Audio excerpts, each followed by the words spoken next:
¿Qué tal todos? Bienvenidos a Argentomática y bienvenidos al segundo video de este curso que empezaremos desde cero hasta profesional de cómo montar o armar un equipo gaming que va a estar basado en equipo gaming, pero también te va a servir para un equipo normal sin ningún tipo de problema. A partir de este video del segundo empezaremos a ver componentes y el día de hoy te voy a hablar de los procesadores y placa base. El fin de este video es cuando tengas que elegir un procesador y una placa base, es no comprarte cualquier cosa y después decir, qué boludo, me compré esto, tiré guita, desprecié, esto es una mierda. No, la idea es que sepas qué comprar y por qué compras eso. ¿Ok? Te quiero dar todos esos datos para ahorrarte en un futuro un dolor de cabeza. Así que como dije, empezaremos por CPU y placa base, pero eso después de la intro.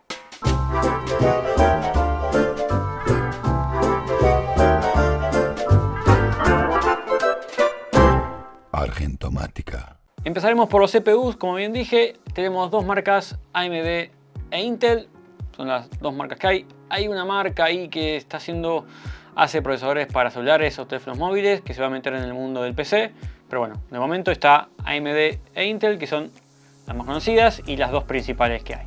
Dentro de cada marca, vamos a empezar por AMD, tenemos diferentes procesadores y diferentes tecnologías.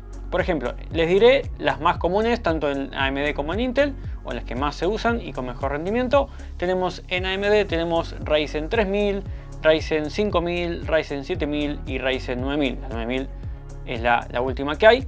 Y dentro de estos modelos tenemos diferentes sockets. ¿Qué es el socket? Bueno, el socket, no sé si estás viendo acá, ahí. El socket es esto.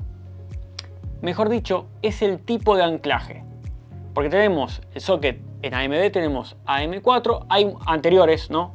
AM3, AM3 Plus, pero bueno, los que más usan ahora son AM4 y AM5, que es el último tipo de socket, que va a depender el anclaje. Vas a estar viendo en imágenes ahora el socket, que es este, el de que yo tengo acá en la placa base, el AM4, que como puedes ver tiene unos puntitos. Bueno, esos puntitos hacen que los pines del procesador, en este caso estás viendo un Ryzen 5 5600G, esos pines se encastran en el socket. Esto sería un socket AM4. Y el socket AM5 es el que estás viendo ahora. Como puedes ver, el socket de la placa base no tiene agujeros, sino son como unos pequeños filamentos. En este caso los procesadores AM5 no vienen ni con filamentos, ni con agujeros, ni con pines, con nada. Ves que tiene un cierto dibujo donde hace contacto cada pin del socket AM5 de la placa base. Bueno, esto es una vista general para que entiendas más o menos lo que es un socket, y lo mismo pasa en Intel. Hay diferentes sockets, que es el LGA 1200 y 1700. Hay más todavía, sí, lo sé, hay más. Pero los más normales, los más utilizados para gaming son estos dos, 1200 y 1700. El 1800 saldrá dentro de poco, no sé si el año que viene, pero ya saldrá en 1800. Esto avanza muy, pero muy rápido. Además, el tipo de socket va a determinar la tecnología de ese procesador. Luego pasaremos a especificar en las placas bases también qué pasa además de diferenciar de esas tecnologías, qué es lo que hace diferenciar esas tecnologías de los sockets también en las placas base, pero ahora eso en unos minutitos. Los mejores procesadores para gaming, te voy a comentar el más básico, lo mínimo que tienen que tener para que tengas un buen rendimiento para un equipo básico de gaming, son 4 núcleos y 8 hilos. Y el recomendable, que ya de ahí para arriba estás más que bien, son 6 núcleos y 12 hilos. De más está decir que cuanto más núcleos y más hilos, mejor te va a funcionar. Y las frecuencias de los GHz, bueno, rondaría lo mínimo para que funcione bien es de los 3.0 GHz. Eso es lo más recomendable para que no tengas ningún problema y que no se te forme un cuello de botella en el PC. ¿No sabes qué es el cuello de botella?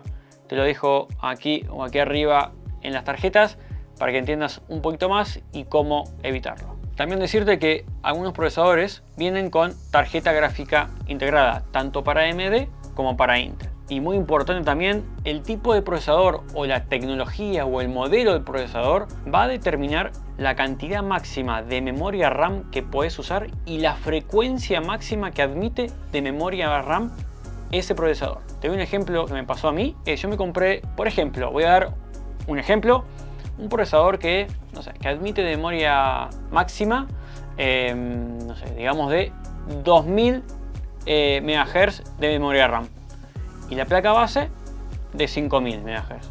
Bueno, me compré la memoria RAM de 5000 MHz, pero si hay un componente, procesador o placa base que admite menos de esa frecuencia, de la frecuencia máxima, esas memorias van a funcionar a la menor frecuencia que acepte a un componente. En este caso, la frecuencia me funcionan a 2000 MHz. Es un ejemplo, no van a 2000 MHz, pero es un ejemplo.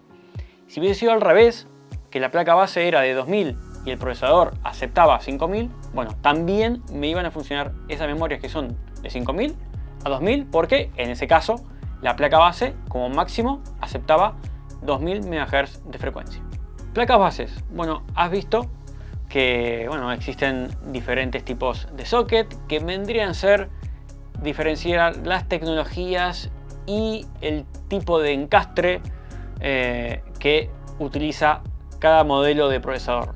Para que lo entiendas así, es eso, es un tipo de encastre que bueno, va de diferentes posiciones, hay diferentes pestañitas dependiendo del socket que sea, pero también además del socket es importante en las placas bases el chipset, porque eso también nos va a condicionar al momento de comprar un procesador, porque hay placas bases AM4 que admiten Ryzen, por ejemplo, 3000 y 5000, pero de eso depende del chipset y de la versión de la placa base de ese modelo. Pero hay placas bases un poco más antiguas AM4 que admiten Ryzen 3000 pero no admiten Ryzen 5000. ¿Y cómo solucionan esto las marcas? Bueno, como dije recién, lanzando una nueva versión actualizada de ese modelo de placa base, una B550 versión 2, por ejemplo. Pero también el chipset va a determinar la memoria RAM máxima, la frecuencia máxima de memoria RAM, la velocidad del procesador, si cuenta con Wi-Fi, Bluetooth, tamaño máximo de almacenamiento y bastantes cosas más. Recién mencioné la Wi-Fi y el Bluetooth. Bueno, esto es importante. No todas las placas bases traen Wi-Fi y Bluetooth incorporado. Básicamente, las más económicas no traen. Pero esto lo podés solucionar, como estás viendo ahora en pantalla, con estos adaptadores USB que pueden venir con una base como esta, que se conecta a través de USB y puedes, bueno, ahí tenés una antena Wi-Fi. También un adaptador USB como un pendrive, como este, un TP-Link. También podés hacer que tu PC de escritorio, que la placa base no tiene Wi-Fi, bueno, que tengas Wi-Fi. Y lo mismo con Bluetooth. Con Bluetooth no hace falta una antena. Muchos adaptadores USB vienen con Wi-Fi y con Bluetooth, y si no existen también solo Bluetooth. Tamaño de placas bases. Acá estás viendo una placa base micro ATX. Te preguntarás, bueno, cuanto más pequeño, más pedorra va a ser, ¿no? Menos rendimiento va a tener. No, esto no es así. No es así. Puede ser mini ITX, que ahora les voy a decir o comentar los 5 tamaños de placa base que tenemos. En este caso, el tamaño no es importante. No, el tamaño no es importante. Lo importante es lo que vos pagues. Básicamente, te van a romper la cabeza si vos pagás algo caro, pero va a tener más cosas. ¿Y a qué me refiero con más cosas? Ejemplo, tenemos esta placa base que es MATX, micro ATX, que me salió, creo que estaba $70. Pero tenemos placa base del mismo tamaño que están $200. Bueno, ¿y qué diferencia hay con esas? Bueno, es que esas van a tener más rendimiento y le vas a poner memorias, por ejemplo, más rápidas, procesadores más potentes, etc. Pero también lo que influye es la parte física. ¿Y a qué me refiero con la parte física?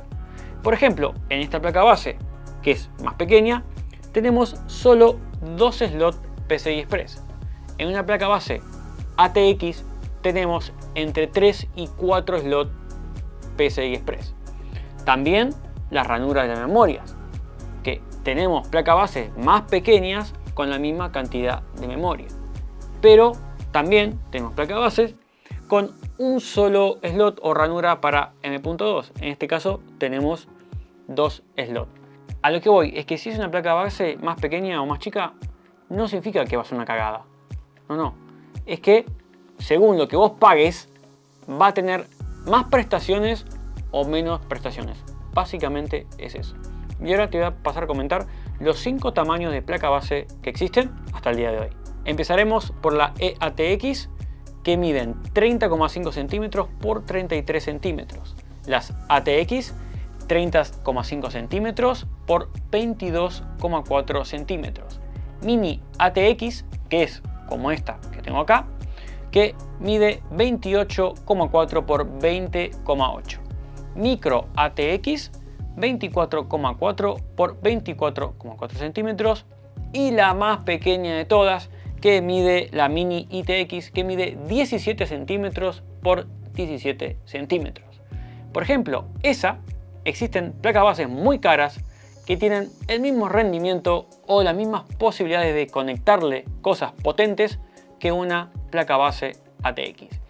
Eso va a depender del tamaño de la torre, y ese tamaño de la torre va a depender de, no te lo voy a decir ahora, te lo voy a decir cuando hable de las torres. Pero ya te digo, el tamaño no significa que sea más potente o menos potente. En este caso, menos potente. Vos decís, la ves más chiquita y decís, esto es una mierda, como puede ser, esto no sirve, no. Como dije, el tamaño en este caso no es importante. Bueno, y para no hacerlo tan largo, hasta aquí llegamos, porque si hablo de más componentes va a ser el video mucho más largo. Así que en el próximo video o en los próximos me queda hablar de refrigeración líquida, refrigeración por aire, memoria RAM, disco de almacenamiento, fuente de alimentación, tarjetas gráficas, torre, gabinete o cajas, como le quieras llamar. Queda bastante por hablar. Así que para no hacerlo más largo lo cortamos aquí. Así que ya sabes, me gustaría que me dejes en las cajas de comentarios si tenés alguna duda de lo que dije o si hay algo que te vendría bien saberlo de estos temas de procesador y de placa base para el próximo video leer las dudas de las personas que han dejado comentarios y saldar esas dudas y quitarle esas dudas a esas personas que me dejaban comentarios y también a otras personas que pueden llegar a tener ese comentario. Así que ya sabes, si te sirvió, si te gustó, compartí, dejar el like, suscríbete al canal y creo nada más. Muchas gracias por estar ahí y nos vemos en el próximo video. Chau.